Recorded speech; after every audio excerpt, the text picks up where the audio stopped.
بەشداریکردنی خەڵکی کوردستان لە هەڵبژاردننی ئەنجومەنی نوێنەرانی عێراق لە چیدا دەبینی؟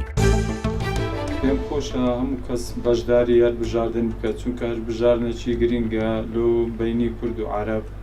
ئینشاڵڵا هەموو کوردەکان سەرکەوتووە بن و ئینشاڵڵا دەنگێکی باش دەین و زۆریش بێ خۆشحاڵم هەموو بەشداری بکەن، چونکە گە بەشداری نەکەن نەتیجەی زۆر خراپ دەبێت. ئێمە وەکو جیلی گەنج پێویستە لەم هەڵبژاردنە بەشدار بین بۆ وەرگرتنی مافە دەستوریەکانی خۆمان لە عێراق.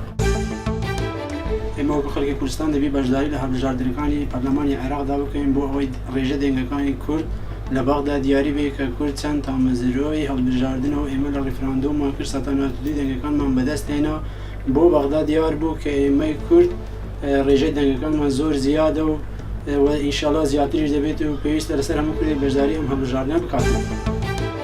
ئەگەر ئێمە هەمومان لەلایەکەوە دڵمان نێشابی بڵێن دەنگ نادەین، بەڵام دەورا و پشتمان حەقیان لە دڵ هێشانی ئێمە نییە، حەقیان لە شکستی ئێمەیە، کەواتە ئێمە دەبی شکستی خۆمان بە کەس نیشان نەدەین.